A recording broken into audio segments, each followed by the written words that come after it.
Hey y'all, it's another busy weekend in the city of Toronto. We got the Toronto International Film Festival taking place. We also have Rolling Loud Music Festival in town for a 3-day stint, their first time ever in Canada. We got parades in the streets, we got weddings in the streets, and on top of that, a lot of construction. I decided to go and see some TIFF movies. I'll let you know which ones. Enjoy the clips and visuals. She want a good life, no one to cause her pain and strife. Hey everyone, so today I'm actually going to TIFF. I'm going to a screening for The Woman King, which stars Viola Davis. I'm actually waiting on an Uber right now because transit is not going to get me there on time, and unfortunately I don't want to attend this event on Black People Time. I think that would be a little bit obnoxious and rude, so I'm going to take an Uber.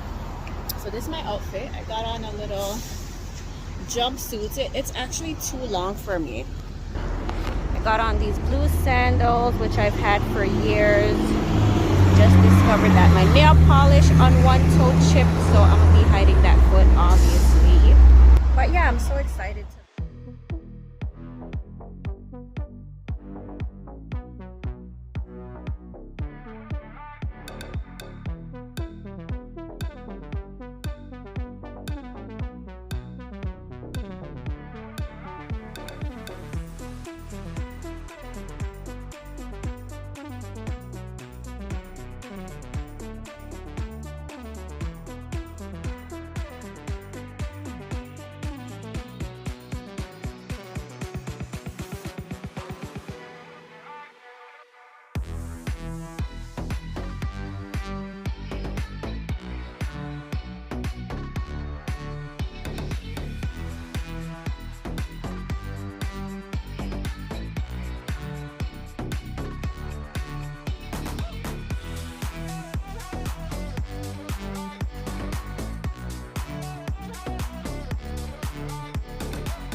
Once the screening for the film was over, I decided to stop by the Winners at College Park just to see what new items they had in for the fall.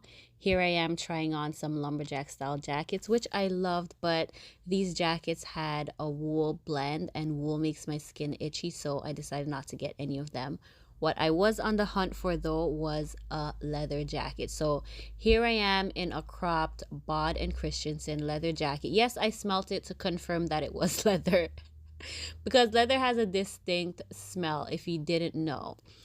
Very minimalistic design, no silver hardware, which I really love. Black zippers, black zip, classy and simple, just the way I like it because I want to be able to wear this jacket on any occasion. I also found this preppy golf shirt, which I thought was really cute and would look good with white jeans.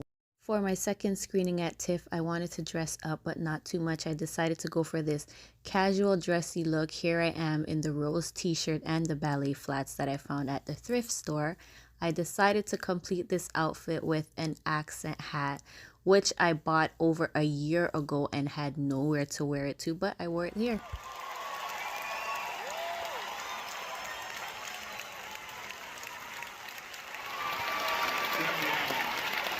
Did all the choreography, so thank you.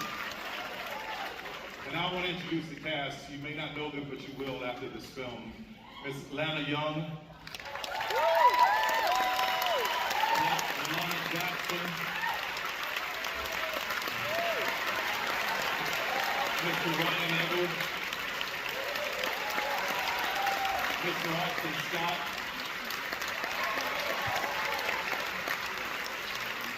We will recognize this woman, Miss Amira Van.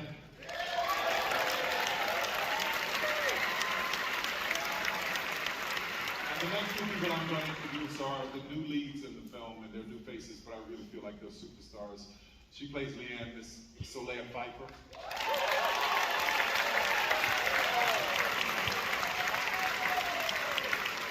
And Mr. Joshua Boone.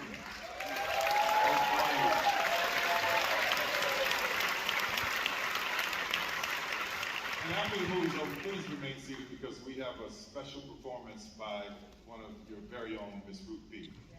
So I really want to thank you.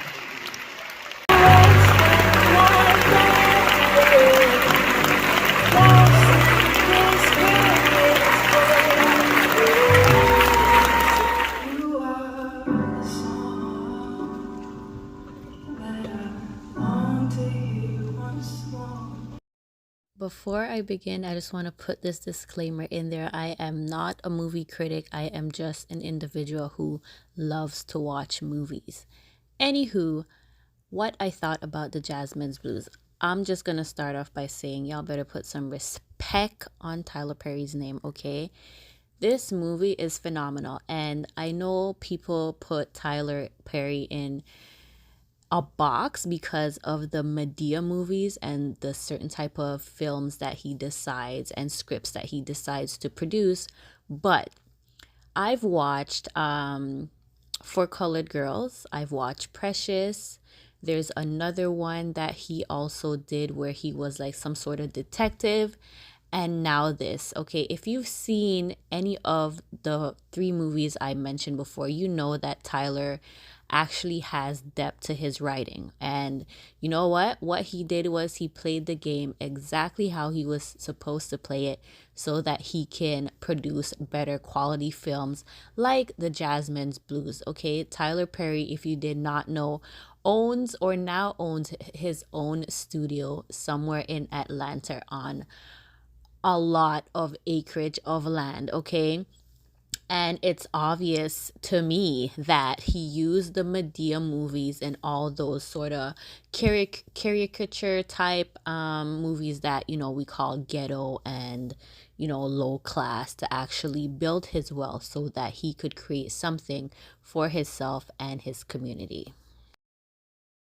Now I am doing this backwards, so forgive me. The first screening I actually had at TIFF was for The Woman King, which stars Viola Davis.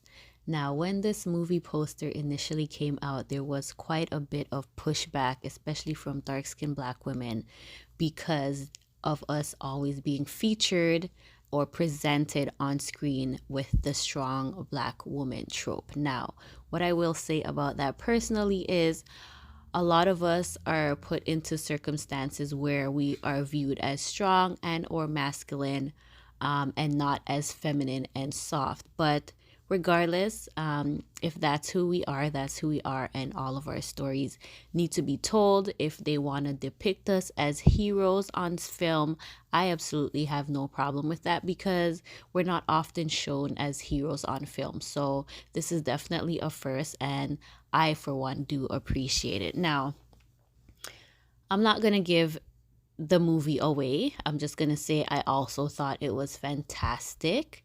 This movie definitely has some gems, in my opinion, especially in the messages being conveyed to us as a whole. I feel like they were purposely placed in the dialogue to say something to us, Black people, just because of the great divide that's being created amongst us right now. So it shows us working together as a community for the betterment of ourselves, which I really appreciate.